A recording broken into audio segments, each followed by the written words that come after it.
au pied du mont Everest. Le sommet du monde, le mont Everest. Une montagne où la moindre erreur est souvent fatale. Ils sont capables de mettre 200 000 $ sur la table. Vous avez la 4G au camp de base de l'Everest. Cette année, il y avait une discothèque et un jacuzzi open bar.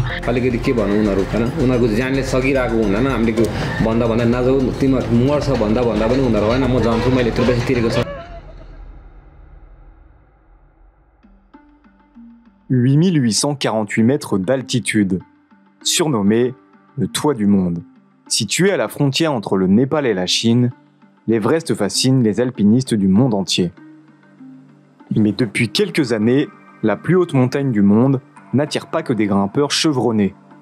Elle est même devenue un lieu hautement touristique où des novices viennent se lancer un défi qui peut parfois être mortel. Sur les réseaux sociaux, à côté des photos de plages paradisiaques et des lieux branchés, l'Everest s'est aussi fait une place parmi les posts des influenceurs. 1,3 million de publications sur Instagram, 123 000 posts sur TikTok et des milliers de likes.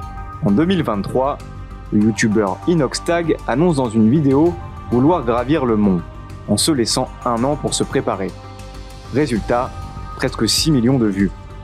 En quelques années, l'Everest est devenu une destination tendance du grand public. Mais avec cette fréquentation en hausse, la montagne a changé de visage. Surfréquentation, pollution massive, dégradation et caprices de touristes fortunés, l'Everest est-il peu à peu devenu le Dubaï des grimpeurs?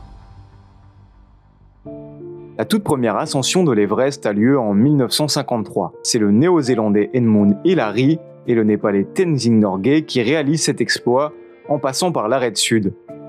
Auparavant, plusieurs alpinistes avaient déjà tenté d'atteindre le sommet de l'Everest, mais sans jamais y arriver. Le 29 mai à 11h30 du matin, ils entrent dans l'histoire. Pendant 15 minutes, ils restent perchés sur le toit du monde. Si cet exploit attire évidemment d'autres téméraires, les années qui suivent, le nombre d'expéditions reste faible. Seules 8 expéditions enregistrées entre 1953 et 1963, puis 20 la décennie suivante.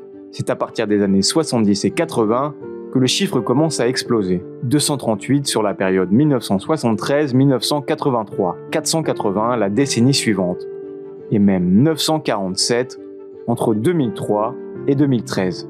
Pour la décennie 2013-2023, le nombre d'expéditions avoisine les 750, un chiffre légèrement en baisse, notamment dû à la pandémie de coronavirus.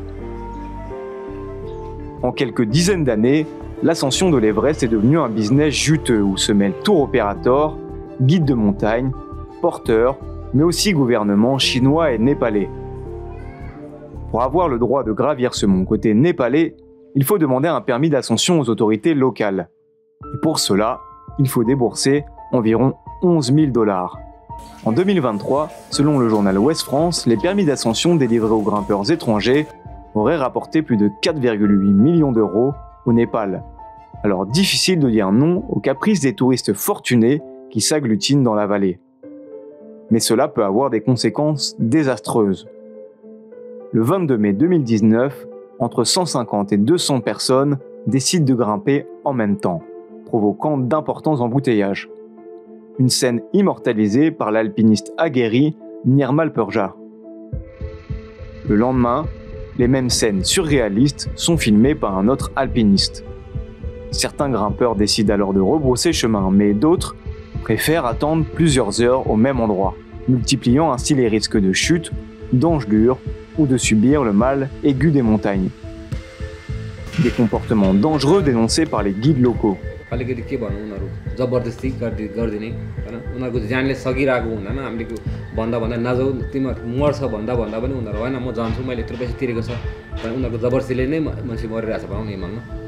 Au mois de mai 2019, en 11 jours, on dénombre 11 morts.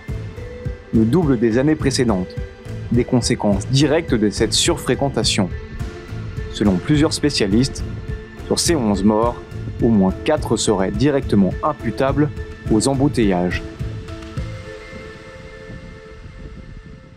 Si le tourisme de masse finit par être dangereux pour les alpinistes, il a aussi des conséquences sur l'environnement. Après des décennies d'expéditions, ce sont plusieurs tonnes de déchets qui se trouvent désormais sur l'Everest. Pour tenter de remédier à cela, plusieurs associations nettoient peu à peu l'Everest. C'est le cas de Luc Boinard, chef d'entreprise français et alpiniste chevronné. Je suis ce qu'on appelle un Everest summiteur, donc quelqu'un qui a conquis le sommet de l'Everest et d'une manière un peu particulière, puisque j'ai organisé la première expédition française mondiale de dépollution de l'Everest en 2010, où on a récolté 1 tonne de déchets. En 2010, on n'en parlait pas beaucoup, enfin c'était connu, mais voilà, c'était pas trop sur la place publique, parce que c'était gênant de parler des neiges éternelles comme une décharge et une poubelle et un chiotte immense. On part avec des grands sacs en toile de jute. L'un ramasse les objets métalliques, l'autre ramasse les objets en verre et l'autre ramasse tous les autres débris, carton, papier, machin truc, plastique. Et on met tout ce qui est brûlable ensemble, tout ce qui est pas brûlable de chaque côté. On fait un pré-tri sélectif et après on ramène tout ça au camp de base, c'est retrié, reconditionné en sac de 30 kilos et c'est redescendu après dans les endroits appropriés. Et en altitude, le protocole est le même, sauf que là on monte avec des sacs à dos qu'on remplit au fur et à mesure, alors sans trop faire de tri parce que là-haut, on n'a pas forcément les 3 sacs qui vont bien. Donc on remplit les sacs à nous, puis on redescend et on remonte. Alors, quand je dis on, c'est pas moi, c'est des équipes de Sherpa que je paye pour faire ça. Des opérations de dépollution de l'Everest telles que celles organisées par Luc Boinard se sont multipliées ces dernières années. Des actions qui permettent petit à petit de réduire l'impact du tourisme sur cette montagne. Mais l'arrivée d'un nouveau type de touristes ces dernières années ne va pas forcément dans ce sens.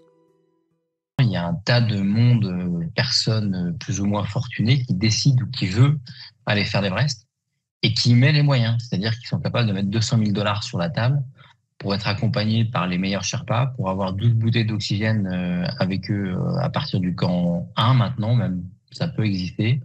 Avoir 2 ou 3 Sherpas pour les accompagner en haut. Ils font le camp de base en acclimatation, ils montent jusqu'au camp 1, ils vont peut-être dormir jusqu'au camp 2. Et puis après, ils redescendent en hélico à Katmandou, ils se reposent dans des resorts très fortunés, très classe. Et quand le créneau météo approche, ils reprennent un hélico, ils retournent au camp de base, voire ils se font déposer directement au camp 1, et après, ils se font déposer au camp 2. Et après, ils tentent le sommet sous ox, sous perfusion, parce que là, les bouteilles d'oxygène, ils les mettent à Mach 2, et donc ils sont complètement shootés, quoi. Vous avez la 4G au camp de base de l'Everest. Cette année, il y avait une discothèque, un jacuzzi open bar. Enfin, on est arrivé sur des trucs complètement hors normes, je dirais, et incongrus dans ce paysage des plus hautes montagnes du monde. Des objets incongrus, parfois laissés sur place, et qui viennent peu à peu détériorer le visage de la montagne. Mais l'impact de la pollution humaine ne se limite pas à la vue. Désormais, c'est aussi un autre sens qui est touché, l'odorat. Pour Mingmang Sherpa, le constat est clair. Ce que dénonce le président de la municipalité rurale chargée de la conservation du site, c'est l'odeur des excréments laissés sur la montagne. Selon l'ONG SPCC, il y aurait environ 3 tonnes d'excréments humains entre le camp 1 au pied de l'Everest et le camp 4.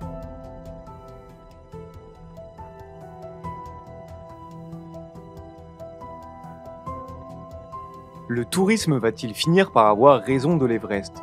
Dans un pays où ce secteur représente la principale source de revenus des habitants, difficile d'amorcer un virage à 180. Mais des initiatives locales se développent pour tenter de préserver ce lieu. En février 2024, la municipalité de Pasong Lamou a annoncé que les touristes qui veulent grimper l'Everest devront désormais ramasser leurs excréments et les descendre avec eux.